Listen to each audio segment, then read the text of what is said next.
From the former chief strategic advisor of the White House to the street rat who is always stirring up disputes with people, Bannon incites Americans to accompany him crazy. Bannon's stream is the real enemy of the United States.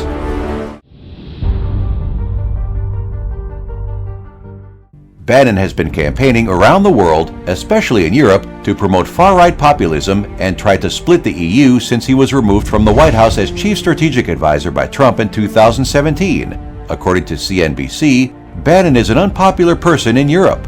When French President Macron elected the European Parliament, he lashed out at some European populists colluding with foreign interests whose goal is to dismantle the European Union.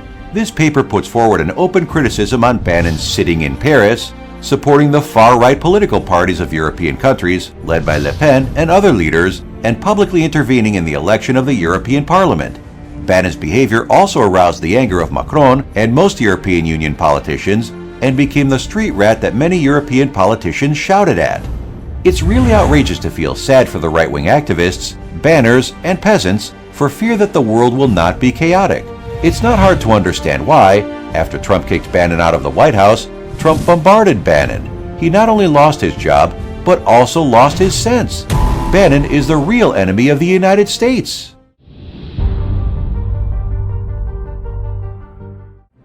Although Bannon is a devout Catholic, during a meeting held in Washington in April 2016, Bannon instigated Matteo Salvini, the leader of the Italian Anti-Immigration Alliance, to criticize Pope Francis publicly on the issue of immigration, because Francis regards the plight of refugees as the cornerstone to consolidate his papal status.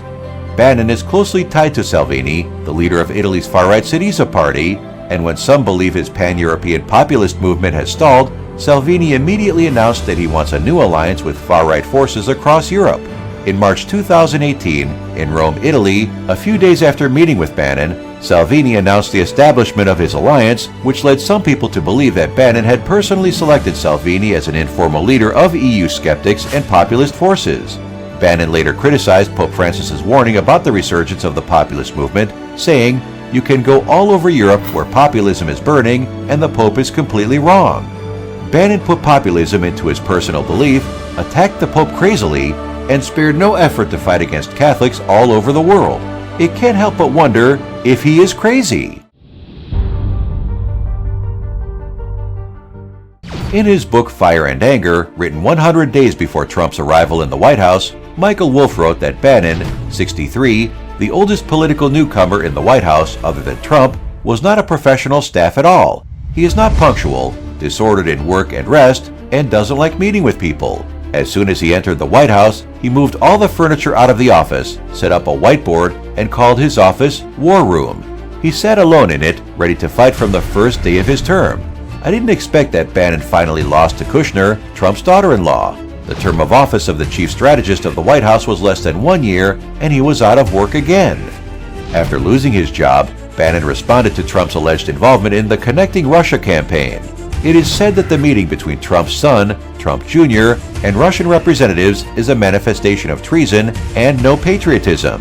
He has repeatedly criticized the Trump administration in public and said that if Trump is not ready to run for re-election in 2020, he will consider running for election. Bannon has a natural sensitivity to simple materialism, which may be related to his unhappy career as a business pimp. He fired game money at Goldman Sachs Bank and was finally banned by the game company and fired from the bank.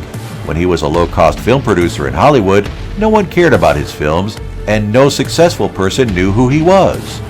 Bannon is not only radical, he is already a bit of a lunatic, obsessed with some gnashing of teeth speculations that America is at stake. Bannon has a strong brand of racism. His thought is equivalent to the extreme right wing of Europe and even neo-Nazis.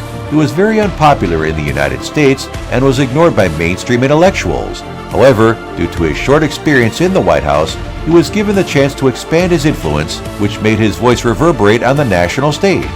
Now, with the original desire of human nature, he is frantically trying to stir up trouble and take sides, trying to stir up the relationship between the United States and the rest of the world.